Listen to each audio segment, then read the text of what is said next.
Okay, so let's see if we can just go to the beginning again. So hands under the lower back, we're pressing the lower back into the hands as the abs tighten and then release. So as we tighten abdominals, we're pressing the back into the hands and then release. Do it again. Good, so what we're doing is we're tightening the abdominals, which are pulling on the pelvis, which is flattening the back, and then we're releasing. If you can't feel very much flattening, pull tighter and tighter, and in time you will be able to squash your hands. Now if you can sort of squash your hands, take your hands out so you can go through a bigger range of movement and send your back to the floor. Exhale and inhale, release. Exhale, flattening the curve. And inhale, release. The abdominals tighten and they pull the pelvis together, together with the ribs, back flattens. Okay, and into that, if we can add anything else into that, we could pull in the pelvic floor muscles as we exhale. Okay, because they also work with the abdominals. Maybe they're already starting to do something, okay? So see if we can carry on. I mean, you can just carry on with those tilts if you find them helpful, or you feel you're a bit weak in those areas, you want to strengthen them more. But if you can, join me with the bridge posture. So as we exhale, same thing, we're flattening back, rolling up along the spine, up to shoulder blades. Breathe in and exhale, slowly rolling back down again. And on the in-breath, the arch returns. Exhale, flatten the curve, roll up along the spine to the shoulder blades. Breathe in and then exhale, slowly rolling down again and release. Good. Can we do it again? Rolling up, rolling down. So this is really like DIY for our spine, isn't it? We're learning more about what's happening with our spine. Is it stiff? Is it tight? Is it working well with the abdominals and pelvis, or has it just come out of synchronization a bit? And of course, if we find there's any difficulty, like bits aren't coming down so easily or they're very stiff, just slow it down, slow it right down, and then it shines a spotlight for your body to think, aha, oh, I see what's happening here. And then your body can gradually work out a way to release whatever's tight or move whatever's stuck. Okay, so we don't have to think about what to do because we're already doing it. We're just rolling up and down. Once the body's surveillance system sort of realizes what's happening, it can kind of work out a solution, if you like. Okay? Just by rolling up and down will really help. So next time you come up, could you stay up and push the heels down, lift the pelvis, interlink the fingers under the back if you can. Lift the pelvis high. Breathe around the chest. And then release the arms and slowly roll down, upper back, mid back, lower back. Hug the knees into the chest. Have a little rock from side to side. Good. Could we do it again? So exhale, abdominals in, flatten the arch, roll up to the bridge. Bridge is Dvipada Pitta, or sometimes it's Setu Bandhu. But we're lifting the pelvis high, pushing the heels down, breathing around the ribs. So good if we've got any asthma, anxiety, any breathing issues, allergies. Releasing, rolling down, and hugging the knees into the chest. Good. Good. So also good if you've got any digestive issues as well, any abdominal area issues, because we're making more space for those areas. Can we do it one more time? So exhale to flatten, we're rolling up to shoulder blades, interlink the fingers, Dvipada Pitta.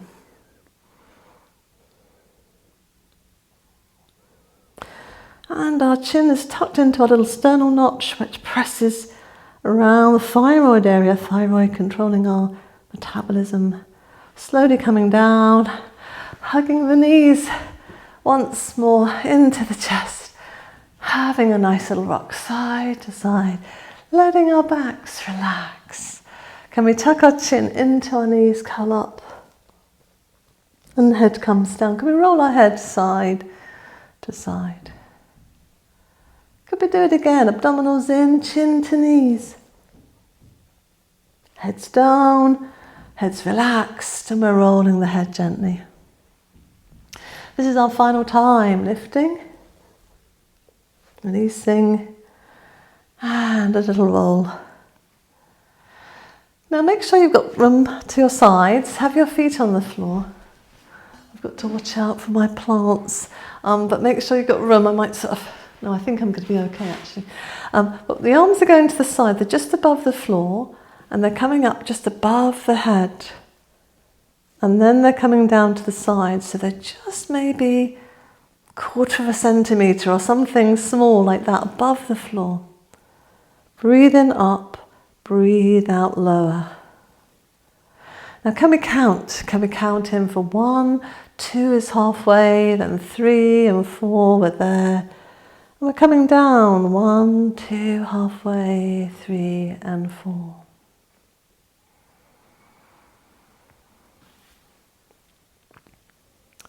Now maybe we can count to 6, in which case, of course, 3 is going to be the midway, and then we continue to 6.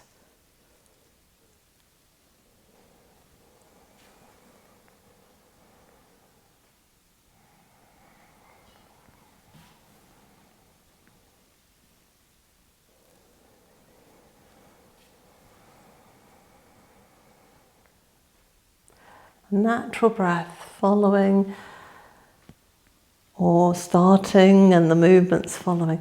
Now this time can we add the legs? So as we breathe in, can we let the knees fall apart as the palms come together? Can the feet come together? As we breathe out, can we lower? Good, so breathing in, breathing in, breathing in, pause. Coming back, exhale, exhale, exhale, pause.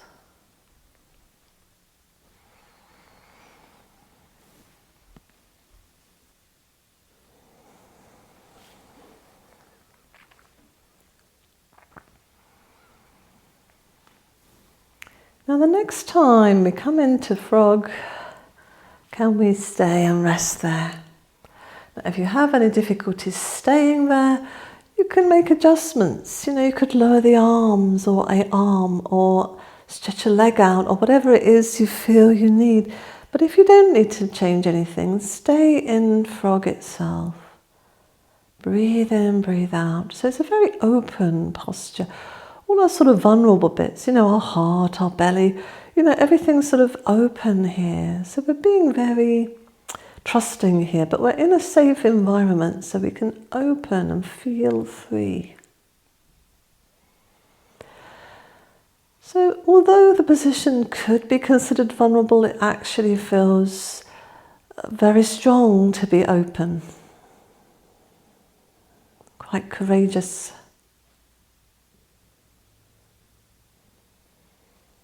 And this is the thing in life, isn't it? Sometimes we don't want to open up or show our true selves because we think we can't do enough or we are not enough. The truth is usually the opposite. You know, when we look at very confident people, we think that they know everything, you know, we think that they can do everything. A lot of the time, they can't. Sometimes they can't even do the things they're saying they can do. I mean, seriously, they're not. It's a lot of confidence sometimes, isn't it? So just to be honest about who we are and to open up who we are and to be who we are.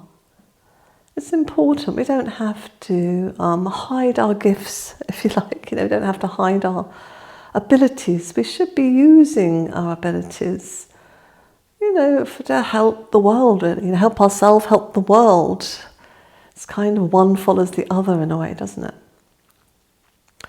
So maybe thinking about that. If there's something you've been thinking about doing, and you're sort of thinking, oh, I can't do that, you know, maybe put that doubt aside and analyse it properly, because maybe there is something extra you need. Maybe you need to learn more or do more or whatever it is. But maybe having a go and just see where that takes you. A bit like my Icelandic knitting, you know. Of course I'm going to make a few mistakes. You know, I don't mind. That's how I'm going to learn from that. And if I make mistakes, I'll go back a bit and then learn and do better. So let's see if we can come out of frog, bring our knees in and come back to hugging our knees into our chest. Have a gentle rock side to side.